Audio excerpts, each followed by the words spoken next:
Hello there, I'm Karim Zachary and you're watching All 24 News, news program coming to you live from the capital Algiers, and here are today's top stories. In Gaza, 32 were killed, including children. Hamas urges global action and the UN says 11 children froze to death this winter.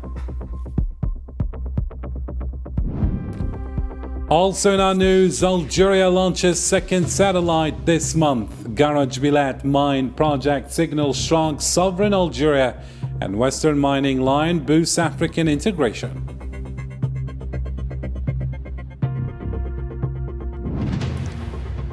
Next, in Morocco, groups accuse the Makhzen regime of selling sovereignty to the Zionist entity as anti-corruption trials continue and families are forcibly evicted in winter. And later in Iran, 5 were killed in Ahvaz and Bandar Abbas blasts. Pezeshkian accuses Trump of trying to ignite a civil war as the Iranian military vows strict retaliation. The details shortly.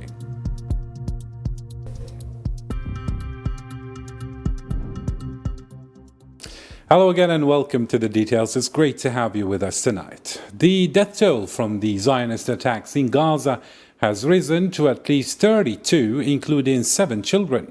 Medical sources report heavy airstrikes hit a refugee camp in Khan Yunis, killing 7 from one family. Another 25, including women and children, were killed and several others injured in northern Gaza. نحن نذبح كل يوم في غزة. We are being slaughtered every day in Gaza. Every day our children are slaughtered. Every day our women are slaughtered. Every day the people of the Gaza Strip are placed on the guillotine. Enough is enough. We say to the world, to organizations, to the international community, to everyone, truly, we have despaired of this bitter reality. We no longer know the taste of sleep. We no longer know the taste of food. We know nothing anymore. Our lives have become hell because of what the Israel occupation is doing. Therefore, we do not want hollow slogans about preserving Palestinian rights, protecting Palestinians, forming peace councils and the like. On the ground, zero. This appeal we address to the whole world and to all free people of the world. On the ground in Gaza there is zero. There is nothing but death, nothing but killing, no mercy, no humanity, no law, no morals, nothing at all. Until when? With weapons and F-16 and quadcopters and helicopters, all to strike down these poor people. Why? We want to understand. Where is the ceasefire? Nothing of that sort happened. Similarly, at least 25 Palestinians, including children, were killed in Zionist strikes across neighborhoods in northern Gaza, violating again the ceasefire.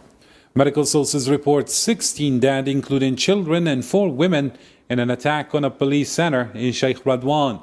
3 others died when a home was destroyed in Nasser, and 6 more in strikes on 2 homes in Jabalia.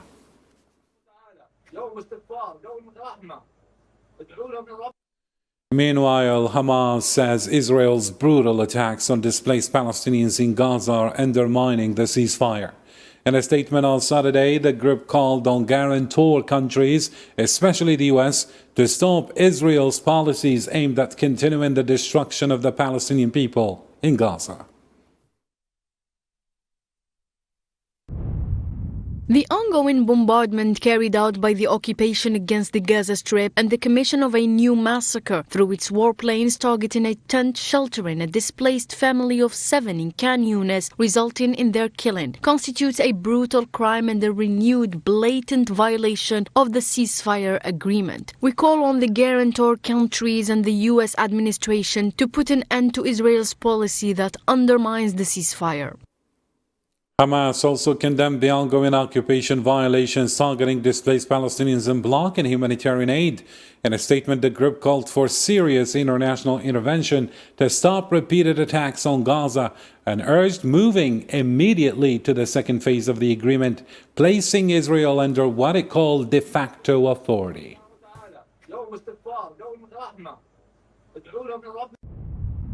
The continued violations and the targeting of civilians, families and children in displacement tents confirm that the fascist occupation government persists in its brutal war of extermination against the Gaza Strip, despite nearly 4 months having passed since the signing of the ceasefire agreement. This reveals its manipulation of the agreement and its disregard for it. For its part, the UN confirmed 11 Palestinian children have died from freezing in Gaza since winter began, amid the ongoing occupation blockade. UN Deputy Spokesperson Farhan Haq said Friday that families in Gaza are still facing harsh winter conditions, and tents provide only limited protection for displaced people.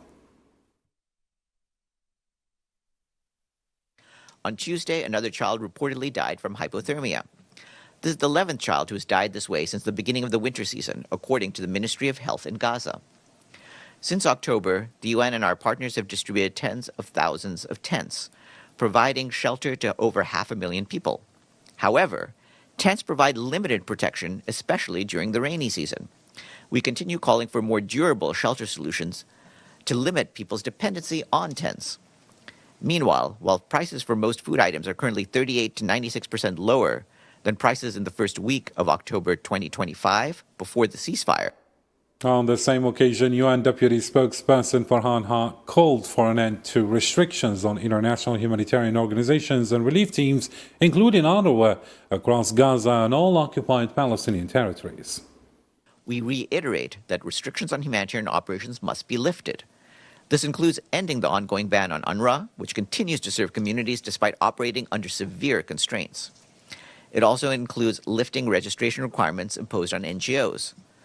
All of our humanitarian partners should be allowed to bring in supplies and operate without hindrance across the Gaza Strip and the West Bank.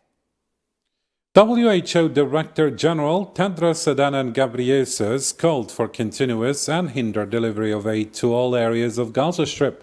He warned that Palestinians living in poorly insulated temporary shelters face harsh conditions, increasing the risk of disease outbreaks and severe respiratory infections.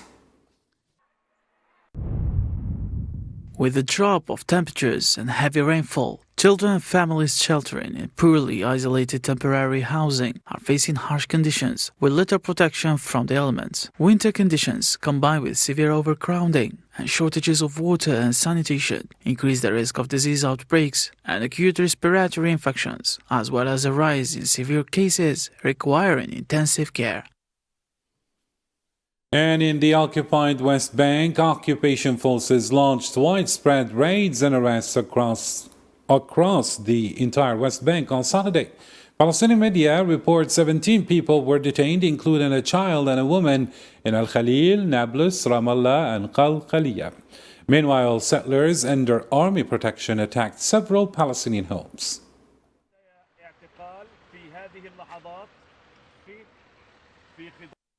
And as a global public reaction, tens of thousands of pro-Palestinian demonstrators marched in London on Saturday, calling for an arms embargo on the Zionist entity.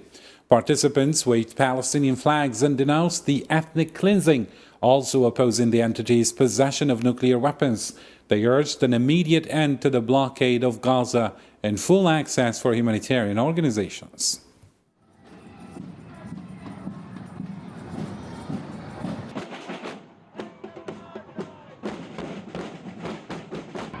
Well, we need to have a proper ceasefire that's managed by the UN, that goes into Gaza. Well, it's a gang of billionaires, isn't it? You have to be a billionaire to join it. It's just promoting his attempt to get a peace prize. It's nothing short of selling out the Palestinians who aren't involved. They've been excluded from the whole process. It's a totally cynical exercise. Because there's so many other things that Mr. Trump is doing around the world, Gaza is getting forgotten, and I think it's really important that we all still come and march and fight for Gaza. And elsewhere in the Middle East, a Lebanese man was killed on Saturday in a Zionist airstrike in southern Lebanon. Lebanese news agency reports the strike hit the outskirts of Rub Trent in Marjioun, Nabatea governorate, leaving one person dead in the initial toll.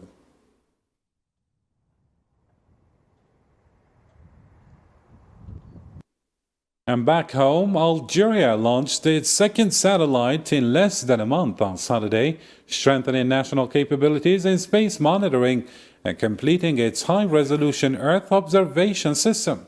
More details with Salman Asib. 3, 2, 1. At dawn on January 31st, 2026, Algeria marked a new milestone in its space ambitions with the successful launch of the Alsat 3B satellite, an achievement that reflects both technological progress and national pride. The launch represents a major step forward in strengthening Algeria's capabilities in space observation. With Alsat 3B now in orbit, the country has completed the structure of its high-resolution Earth observation system, enhancing its ability to monitor territory, manage resources, and support strategic planning. This success comes just weeks after the launch of Alsat 3A on January 15, making it the second successful satellite launch in less than a month. Together, the two missions stand as a significant scientific and technological achievement and a clear signal of Algeria's steady progress toward building a confident and forward-looking nation.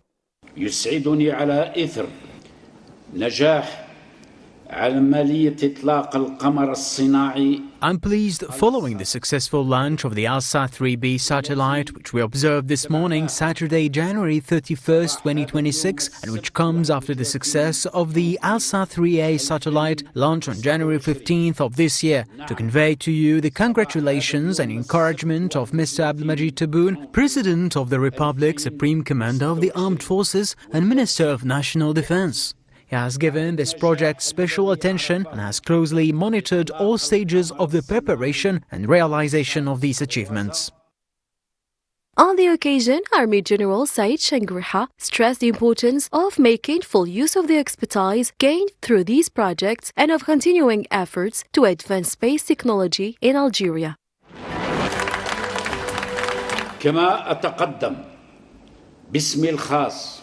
I also extend in my own name my sincere congratulations and best wishes to the executives and employees of the Algerian Space Agency, as well as the various departments and competencies of the People's National Army that contributed to the realization of these projects. I urge everyone to make optimal use of the acquired knowledge and expertise, which will ensure effective mastery of these satellites, not only in terms of their operation and the monitoring of their various subsystems, but also in continuing the development of space technology in Algeria. The launch of Alsat 3B adds to a broader, ambitious national trajectory, one defined by major structuring projects and a clear vision of renewal. It is another step in Algeria's dynamic renaissance, driven by innovation, sovereignty, and confidence in the future. In the same context, Algerian Army General, Chief of Staff of the National People's Army, Minister Delegate to the Minister of National Defense, Said Shangriha, said the development of Garage Bilat reflects a rising and sovereign Algeria, confident in its decisions. He added that these achievements mark another milestone in building a new, strong and victorious Algeria.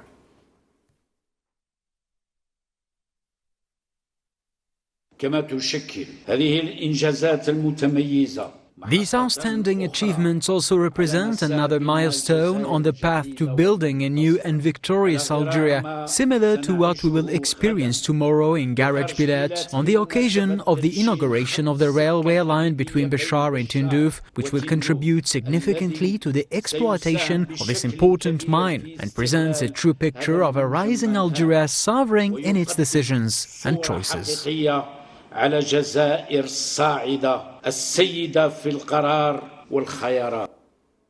On a similar note, Youssef El Ghazi, the head of the Algerian Mauritanian Business Council, said the Western Mining Line will place Algeria at the heart of African integration and cement its role as a gateway to the continent.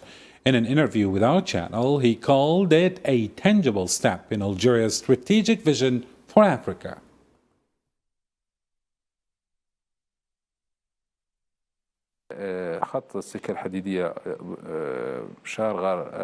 The Western Railway line has been brought into operation. It connects Tindouf to the national railway network, effectively linking the city directly to Algerian industrial centers. This project has enabled Tindouf to become an export hub, whether through the railway line itself or through the free zone that has been established in the city. As a result, the railway represents added value in turning the free zone into a dynamic space that contributes to the development of this border region and strengthens its connections to the Tindouf-Zouirat corridor and onward to the industrial sites. This connection will also help link the national economy to West African markets, which include a population of around 350 million people.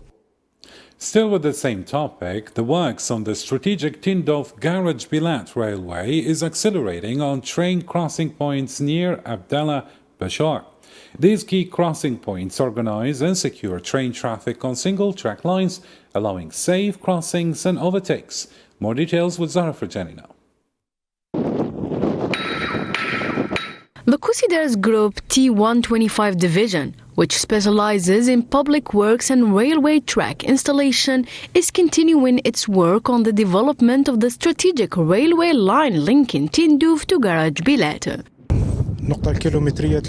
We are currently at kilometer point 83 at the Abdallah train crossing station. After completing the rail connection works and bringing the lines into operation, we also carried out the installation of the two rails as part of the welding process in preparation for the crossing points. The work on site is being handled by the specialized team from T125 Division.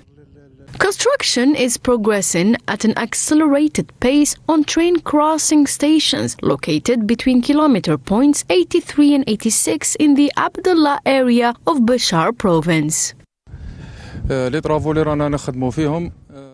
The work we are carrying out focuses on rail welding. We use a modern electric welding machine which completes the operation in about a minute and a half. This high efficiency allows us to speed up progress. This crossing point plays a key role in managing rail traffic and preventing train collisions. These crossing points are a vital part of the railway network. They help manage and secure train movements, especially on single-track lines, by allowing trains to cross and overtake safely. What was once a dream has today become a reality thanks to God and the dedication of the workers. We must also acknowledge the guidance of the Crusader Group and the role of management who ensured the best possible working conditions despite extremely challenging circumstances. Thanks to this effort on the ground, the project was delivered ahead of schedule. The crossing station between kilometers 83 and 86 reflects the sustained efforts of teams working on the ground. Thanks to their dedication, the main Tindouf Garage Bilat line was brought into service ahead of schedule. To other regional news now, in Morocco, human rights groups accuse the Makhzen regime of enabling the Zionist provocations by granting them access near the Algerian border. During a protest in Rabat, the head of the Moroccan Observatory Against Normalization said Israelis are violating Moroccan sovereignty with official approval. He warned this could lead to clashes between the Moroccan people opposed to normalization and the Makhzen regime. We are here to correct a serious misconception. They claim that those who committed this act were Moroccans. They were not. They were Zionists who have been allowed to act freely on Moroccan territory. Today we are telling those in authority that we have had enough. Moroccans will no longer remain silent. It is now your responsibility to assume accountability. Meanwhile, Transparency Morocco condemned the prison sentence and fines against Mohammed al-Ghallousi, the head of the Moroccan Association for the Protection of Public Funds. The group accused the judiciary of unfairly punishing anti-corruption activists through sham trials, violating al-Ghallousi's right to a fair hearing. We express our deep concern regarding the judicial ruling issued against Mohammed al-Ghallousi, president of the Moroccan Association for the Protection of Public Funds, issued in a context of high intention. This raises serious questions about the timing and motives of the legal attack against a human rights activist dedicated to prosecuting those who plunder public funds. The Makhzen continues evicting families from their homes across Moroccan cities, citing lack of building permits.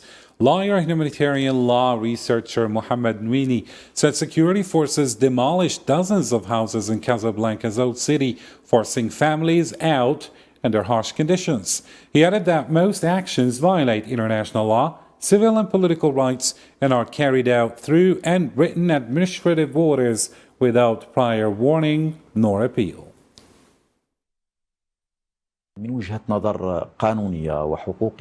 From a legal perspective, we consider that these measures are contrary to the law and international conventions. One of these primary violations we have identified is the lack of legal basis for these destruction operations and forced displacement, as well as the absence of any court order. In most cases, those affected are not notified through written administrative decisions. Instead, they are informed verbally that a specific date will be set for the destruction. And in a different development elsewhere in the Middle East, Iran's state-run Tehran Times reported that 4 people were killed in a gas explosion in a residential building in Ahvaz. Meanwhile, Iranian media say another explosion occurred at Bandar Abbas port in southern Iran on Saturday, killing 1 person. No cause has been given for the port blast.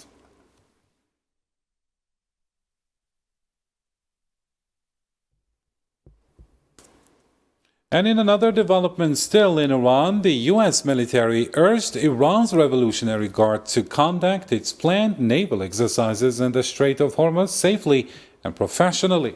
In a statement on Saturday, U.S. Central Command called on the Guard to avoid any provocative actions that could threaten freedom of navigation in the strategic waterway.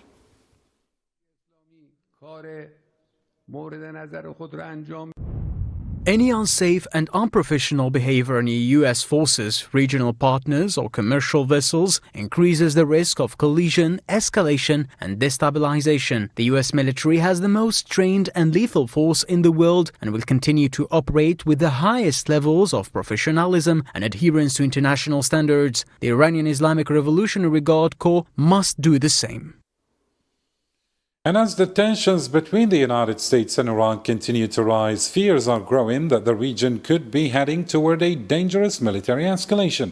Let's get the details with Yasin Rikti now.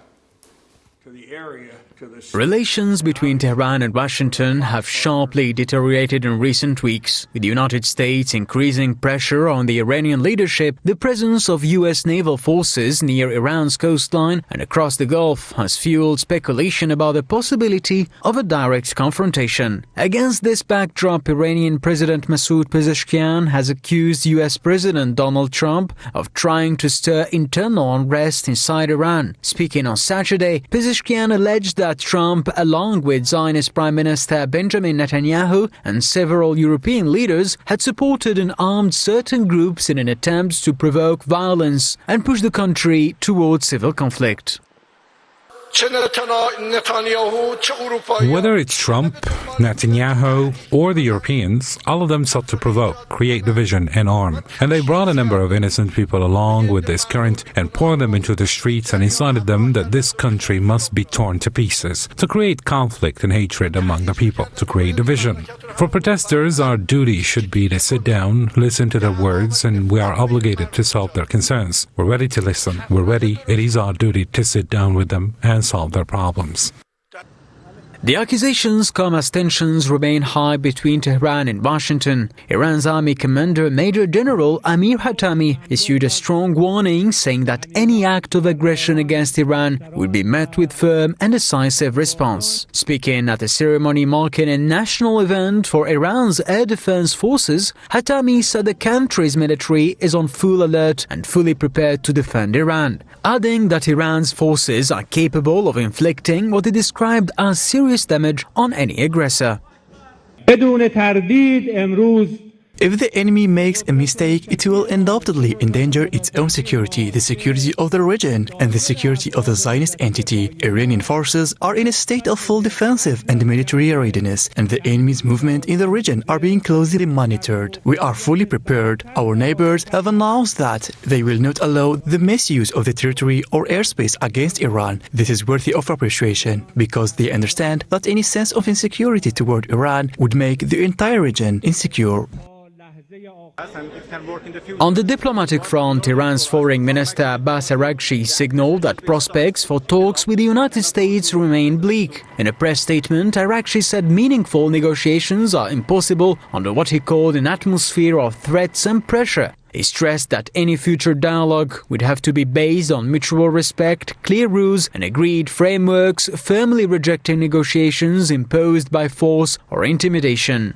Overall, the exchange of statements highlights the deepening strain between Iran and the United States, with sharp rhetoric, military warnings and stalled diplomacy. The situation underscores a fragile security environment in the region, one where the risk of escalation remains very real.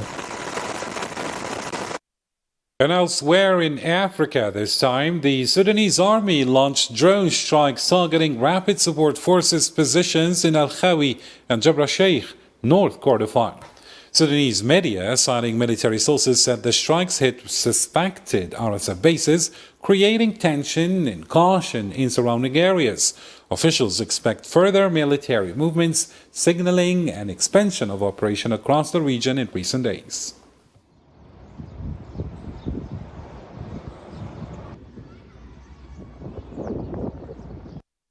For his part, Sudan's Transitional Sovereignty Council head Abdel Fattah al-Burhan vowed retribution against opposition leaders and said they will not be allowed to return. Speaking in Kalakila, south of Khartoum, he accused Abdullah Hamdouk and his group of exploiting Sudanese issues for political gain.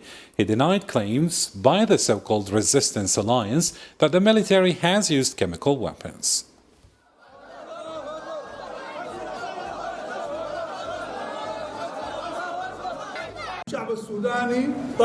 We will pursue accountability against opposition leaders and will not allow them to return to the country again. Abdullah Hamdouk and his group are exploiting the causes of the Sudanese people. Claims that the armed forces use chemical weapons are false. To the war in Ukraine file, a U.S. brokered agreement has led Kiev and Moscow to suspend strikes on energy targets for a week, signaling a potential step toward easing hostilities in Ukraine. Or is it? Here's Karim Mustafawi with more. As diplomatic efforts to end the ongoing war continue, Ukraine and Russia have taken a new step toward easing hostilities. Ukrainian President Volodymyr Zelensky announced that Kiev and Moscow have agreed to suspend strikes on energy infrastructure for 1 week. The American side spoke about refraining from strikes on energy infrastructure for 1 week, and the countdown began last night. How this process depends, of course, on our partners, primarily the United States. Ukraine is ready to monitor this restraint, and today we did not strike Russian energy facilities. This development follows confirmation from the Kremlin that Russia accepted a request by US President Donald Trump to halt airstrikes on Kiev until February 1st, as Ukraine's energy grid has already sustained heavy damage. Momentum toward de-escalation also came from talks held Saturday in Florida between US Special Envoy Steve Witkoff and his Russian counterpart Kirill Dmitriev. Both sides described the discussions as constructive. Today in Florida, the Russian Special Envoy Kirill Dmitriev held productive and constructive meetings as part of the U.S. mediation effort toward advancing a peaceful resolution of the Ukrainian conflict. A constructive meeting was held with the American delegation in charge of the peace process. Officials say the temporary pause in attacks on energy facilities is intended to create more favorable conditions for upcoming negotiations. However, despite these positive signals, the situation on the ground shows that the war is far from over. Russia's Ministry of Defense announced that its forces have taken control of 2 more towns in eastern Ukraine, Petrovka in Zaporizhia and Turitskoy in Donetsk. And in another development, the Cuban government condemned the latest U.S. measures against it, calling them a dangerous attempt to impose a full blockade on fuel supplies. In a statement on Friday, Havana said U.S. tariffs on oil exporting countries represent an unprecedented escalation of its decades-long economic strangulation. Cuba stressed the move violates international law and contradicts the declaration of Latin America and the Caribbean as a zone of peace. The U.S. decision to impose tariffs on imports from countries that supply Cuba with oil constitutes an unprecedented escalation in the policy of economic strangulation imposed for decades. Through this decision, Washington seeks to tighten its blockade policies to prevent fuel from reaching Cuba, using coercive methods and direct pressure on sovereign states. This represents a blatant violation of international law and contradicts the declaration of Latin America and the Caribbean as a zone of peace. And now it's time to catch up on other news stories making headlines in the News in Brief with Sofian Kinturi.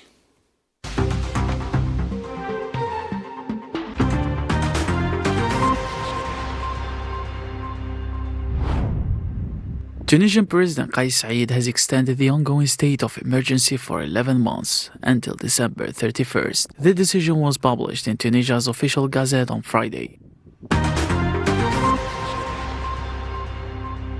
The World Food Programme called for an immediate halt for fighting in Sudan to allow humanitarian aid into Jonglei, warning that 60% of residents risk severe hunger as access rapidly shrinks. UN Secretary General Antonio Guterres warned that the organization faces imminent financial collapse due to unpaid member fees. In a letter to member states, he said the crisis threatens program delivery, with funds possibly running out by July, urging payment of mandatory contributions or reform of financial rules to avoid collapse.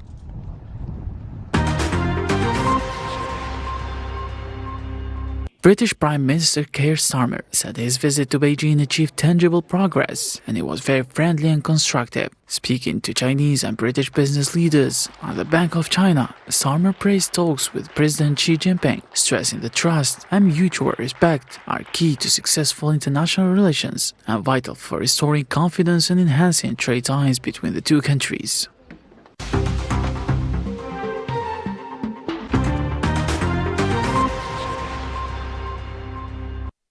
And finally, to wrap up our news bulletin, the 8th edition of the Sahara Man Triathlon 2026 took place in Tarit, Western Algeria.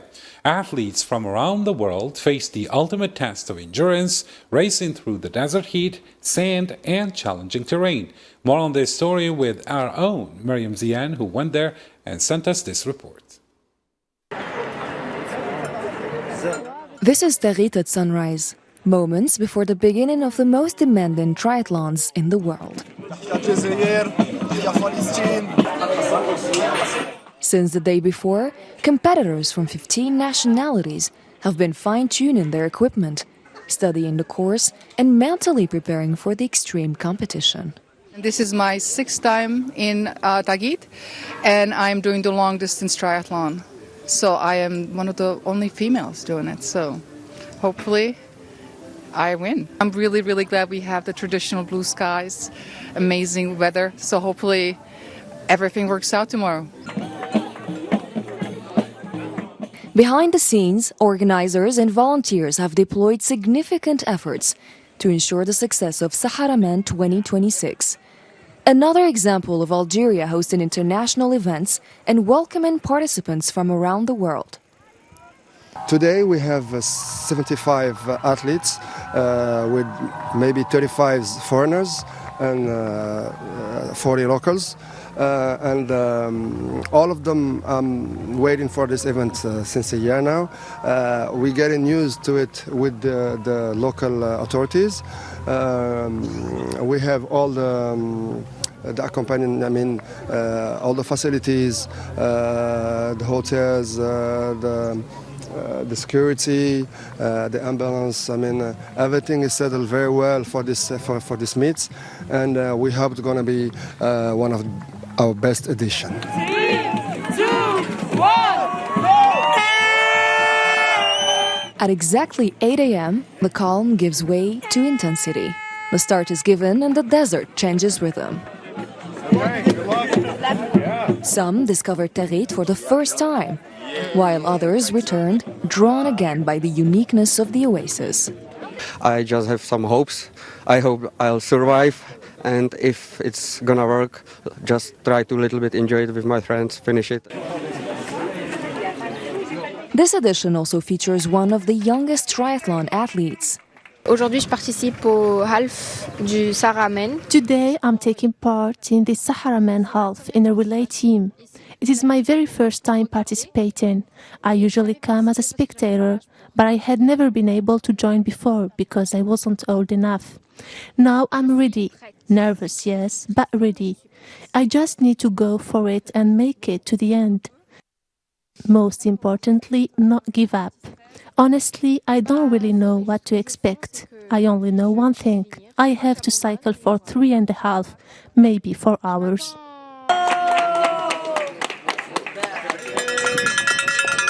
As the hours pass, exhausted competitors reach the final point. Calm returns. Sahara Man shows how Algeria is increasingly drawing visitors through events that bring together sport and tourism. To Algeria! And that's the end of our news for tonight. To catch up on any parts you missed or get the latest updates, you can always visit our social media platforms as well as our website. On behalf of all 24 News team, thank you for watching and do take care.